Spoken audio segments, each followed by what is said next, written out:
gedung DPR dibakar. Ini tindakan-tindakan makar ini. Saya menduga kita sudah ada indikasi-indikasi dan kita akan tidak ragu-ragu.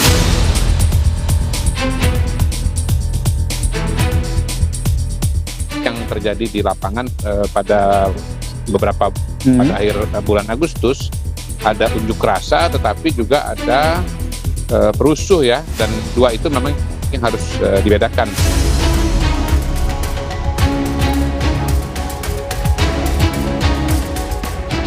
Perlunya dibentuk komisi investigasi independen. Presiden menyetujui pembentukan itu.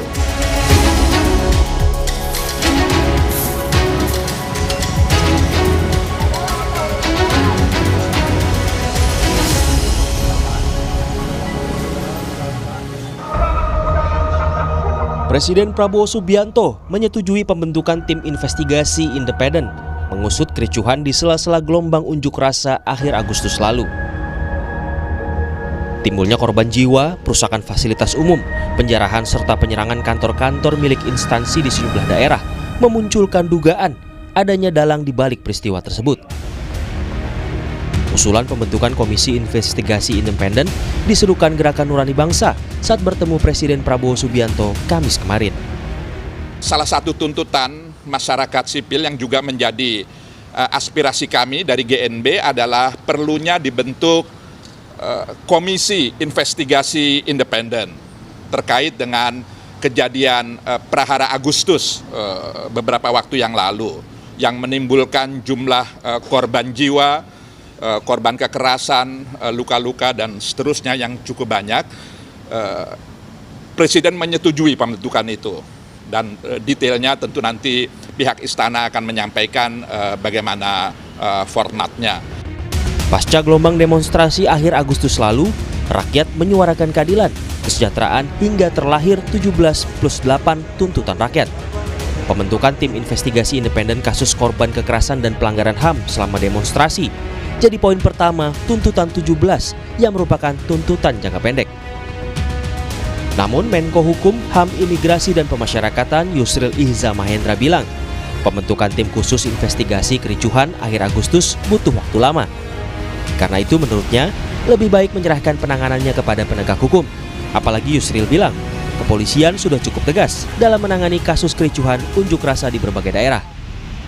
Jadi saya kira daripada menunggu lama pembentukan TPGF itu lebih baik kita mempergunakan aparatur penegak hukum yang ada sekarang lebih cepat, lebih sistematik dan lebih cepat bekerjanya daripada kita berlama-lama menunggu pembentukan TPGF. Kecuali misalnya negara diam, tidak berbuat apa-apa, lalu perlu dibentuk TPGF.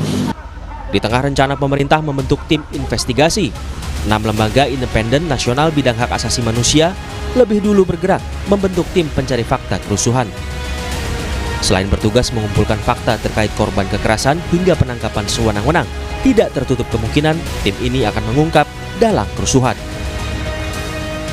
Pada prinsipnya, tim LNHAM ini akan melakukan pencarian fakta untuk mendapatkan fakta-fakta sekomprehensif mungkin dari peristiwa 25 hingga September. Artinya seluruh hal yang terjadi, apakah kekerasan, apakah penangkapan sewenang-wenang, atau korban yang meninggal, korban yang terdampak dan lain-lain, itu semua akan kami identifikasi gitu ya, kemudian dianalisis dan mendapatkan satu laporan yang komprehensif dan tentunya akan disampaikan kepada Presiden dan DPR dan akan kami informasikan perkembangan tim ini kepada publik ya. Publik tentu berharap tim investigasi segera bekerja mengungkap siapa sesungguhnya dalang dibalik kericuhan saat demo akhir Agustus lalu, serta mengungkap dugaan kekerasan dan pelanggaran dalam penanganan aksi unjuk rasa. Tim Liputan Kompas TV. Presiden Prabowo Subianto telah memberikan lampu hijau pembentukan tim investigasi independen kericuhan di saat gelombang aksi unjuk rasa akhir Agustus lalu. Bagaimana agar tim yang bakal dibentuk dapat mengusut setuntas-tuntasnya pihak yang punya agenda lain selain yang dituntut rakyat? Kita akan bahas malam hari ini bersama Wakil Kepala Staf Kepresidenan Muhammad Kodari. Bang Kodari, selamat malam. Masih di mute, Bang. Dan ada juga Direktur Eksekutif Amnesty International Indonesia, Usman Hamid. Malam, Mas Usman. Selamat malam, Audrey. Selamat malam, Mas Kodari. Ya, Bang Kodari, saya mau ke Anda dulu.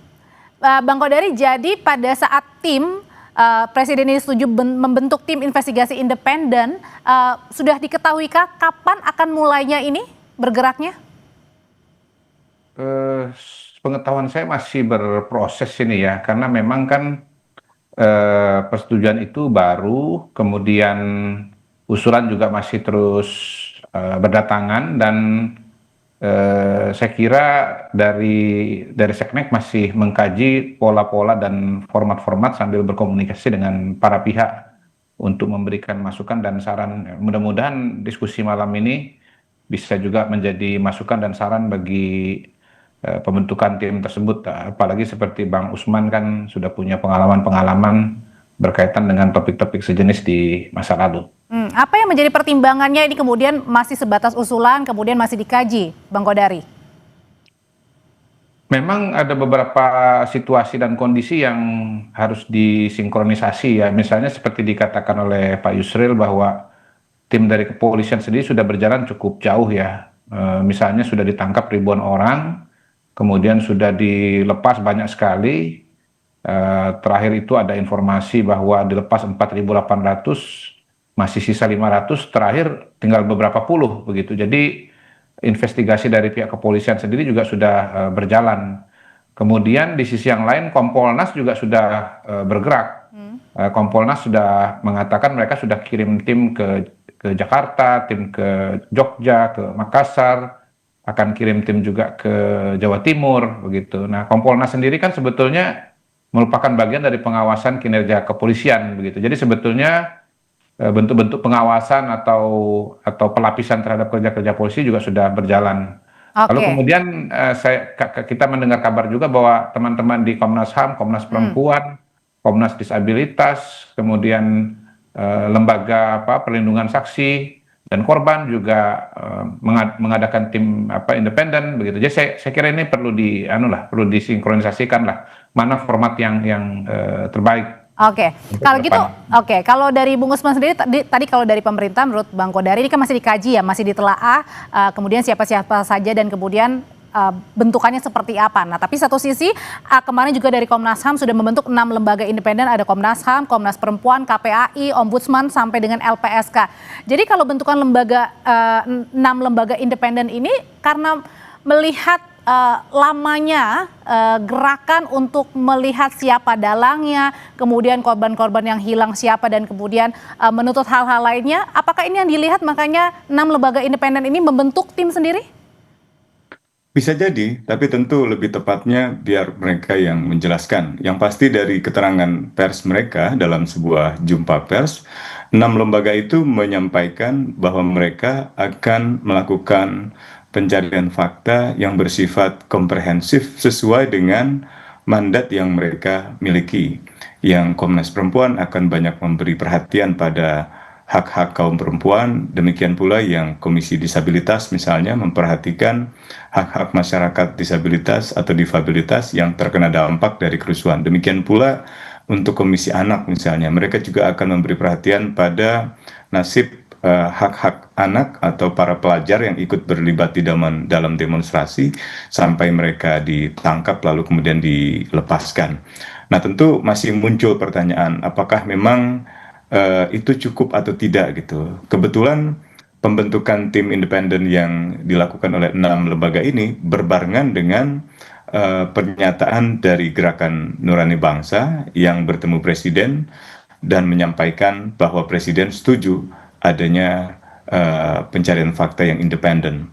Kalau saya tidak salah dengar tadi Pak Lukman Hakim, mantan Menteri Agama yang ikut dalam pertemuan dengan Presiden, menyampaikan bahwa Presiden setuju untuk dibentuk sebuah komisi investigasi. Nah, ada perbedaan antara komisi dan tim pencari fakta. Nah, saya pernah terlibat di dalam komisi penyelidik di Komnas HAM, juga pernah terlibat di dalam tim pencari fakta di bawah kantor Presiden. Tapi Bedanya itu apa, Mas? bedanya salah satunya adalah pada wewenang. Wewenang di dalam sebuah komisi itu lebih kuat, lebih formal, lebih resmi. Misalnya, ia di dalam memanggil seseorang atau memanggil orang-orang yang dianggap mengetahui atau bertanggung jawab atas peristiwa katakanlah kerusuhan atau kekerasan secara umum atau pelanggaran hak asasi manusia, mereka punya kewenangan subpoena atau kewenangan memaksa. Jadi siapapun yang dipanggil oleh komisi ini itu wajib untuk menghadirinya. Sementara di dalam tim pencari fakta tidak ada daya ikat yang mewajibkan itu. Seringkali tim gabungan pencari fakta atau tim pencari fakta yang pernah saya ikuti banyak yang mangkir dari panggilan tim pencari fakta. Mas Usman, kalau gitu sebaiknya, kalau dari saran Anda, sebaiknya dari tim ini masing-masing jalan antara tim dan juga tadi ya komisi, atau keduanya perlu koordinasi sebaiknya? Saya kira kalau semuanya berjalan dan saling berkoordinasi itu akan membantu kita semua untuk mengetahui apa yang sesungguhnya terjadi secara komprehensif. Tadi Pak Yusril menyampaikan tidak setuju, tidak perlu. Salah satu alasannya karena itu akan memakan waktu lama lagi dan karena polisi sudah bekerja dengan cepat. Nah, apa benar kita perlu waktu yang lebih lama lagi? Sebenarnya dalam sebuah tim pencari fakta atau sebuah komisi itu bisa dibatasi waktunya sementara. Tim pencari fakta Munir misalnya hanya 3 bulan. Di dalam 3 bulan itu pekerjaan-pekerjaan yang menghasilkan temuan cukup mencengangkan gitu, sampai dengan keterlibatan petinggi di maskapai yang terlibat ketika itu maupun juga Badan Telik Sandi.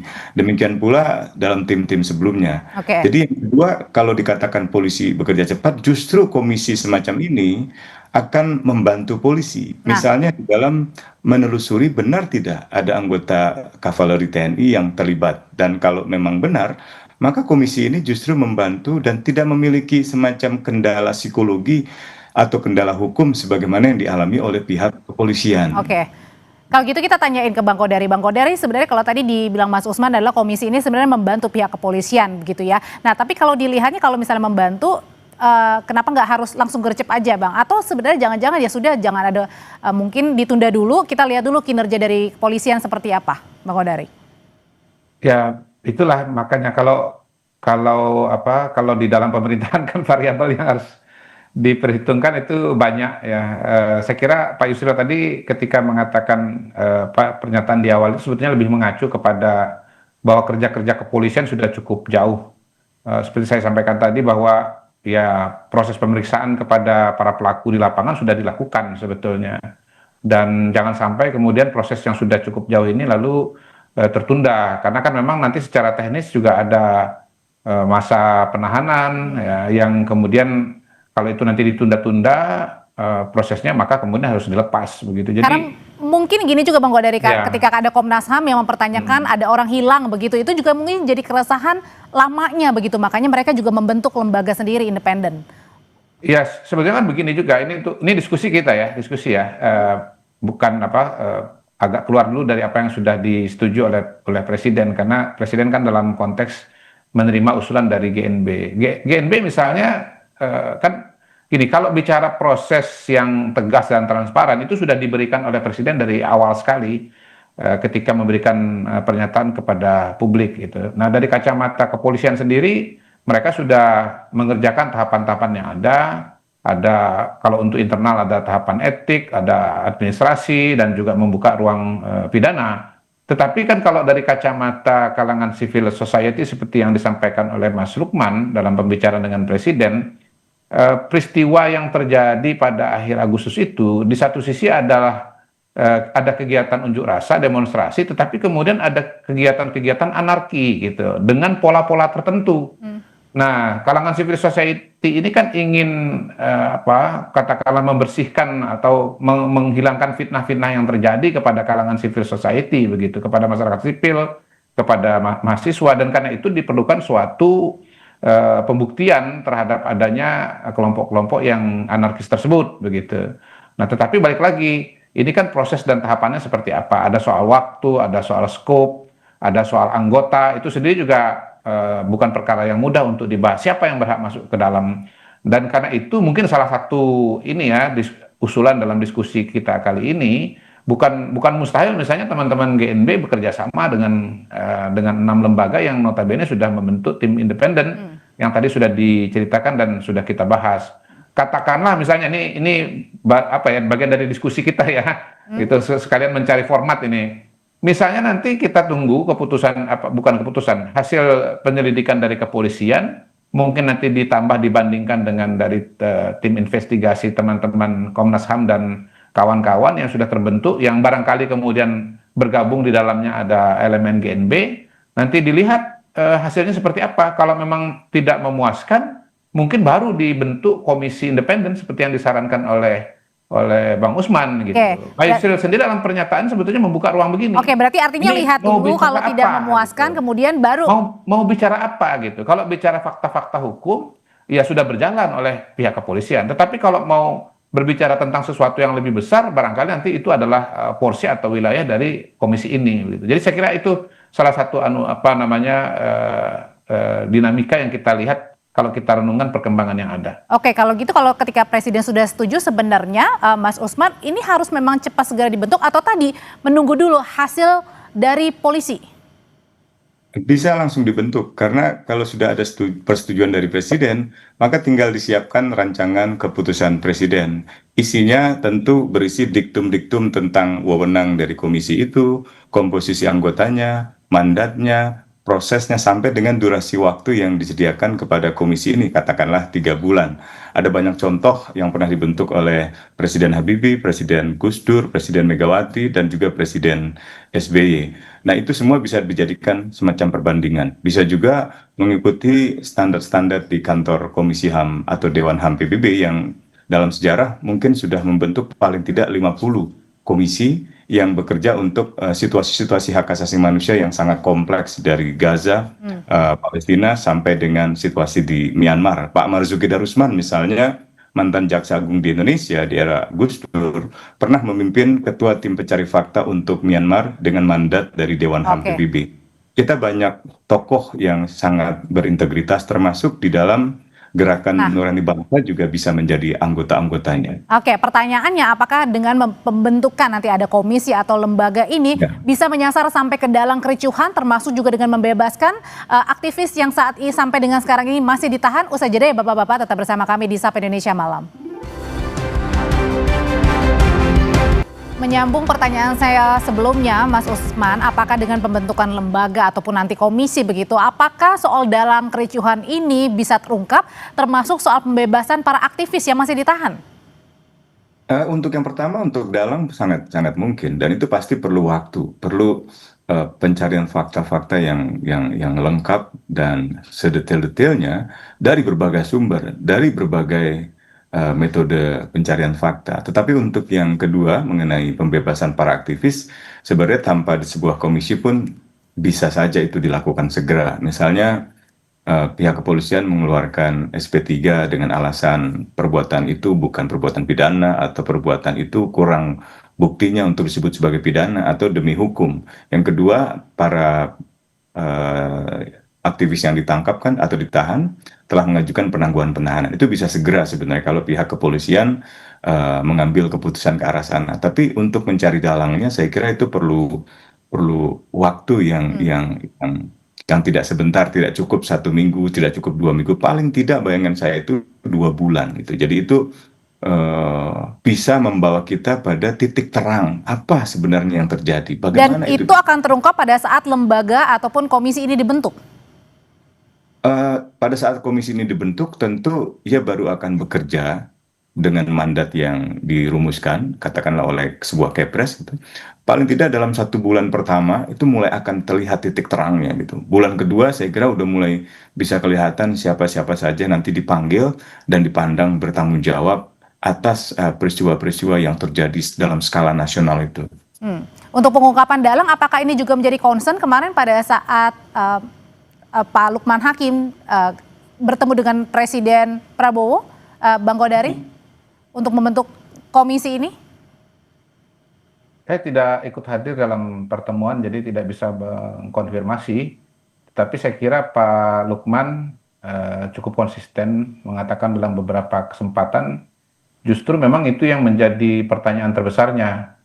Karena sebetulnya GNB ini memang sama dengan presiden, yaitu membedakan dua kategori pelaku di lapangan dan dua peristiwa di lapangan pada akhir Agustus. Pertama ada unjuk rasa, demonstran, kalangan civil society, orang-orang yang memang bersuara sesuai dengan dan dijamin oleh Undang-Undang Dasar kita, oleh Undang-Undang. Tetapi kemudian ada peristiwa yang terpisah, yaitu ada anarkisme di sana. Pembakaran halte, perusakan fasilitas umum, pembakaran gedung DPRD, memakan korban jiwa. Nah, Pak Lukman dengan tegas mengatakan, kita pengen tahu nih siapa ini. Karena ada pola-pola atau ada elemen-elemen yang diduga menunggangi itu. Dan memang kalangan civil society mau membedakan antara dua hal tersebut. Sebetulnya kembali lagi, kalau bicara polisi pun mereka juga membedakan antara unjuk rasa yang damai, ya, yang legitimate dengan adanya anarkisme atau pelaku pengerusakan, begitu. Jadi sebetulnya pada benang merahnya saya tidak melihat ada perbedaan antara apa yang diinginkan oleh presiden, polisi, dan GNB dan kalangan civil society. Cuman kalangan civil society lebih memberikan penekanan bahwa akan lebih jelas atau lebih yakin kalau kemudian itu dibentuk atau dievaluasi melalui adanya tim independen begitu. Nah, tapi formatnya ini yang memang perlu dibicarakan secara lebih mendetail. Oke, tapi Bang Kodari kalau misalnya nanti ada ataupun kan 6 lembaga independen ini sudah mulai bergerak begitu ya. Kira-kira usulan begitu bisa ditindaklanjuti kah sampai misalnya dipidana? Tergantung temuannya nanti ya Pak Usman ya, tergantung temuan-temuan di lapangan. Jadi nanti tiap temuan itu akan memiliki konsekuensi hukum dan rekomendasi yang berbeda-beda gitu. Dan itu sesuatu yang makanya tadi saya katakan di depan, karena proses hukum yang dilakukan oleh polisi ini sudah berjalan cukup jauh, data-data yang dikumpulkan juga sudah cukup banyak.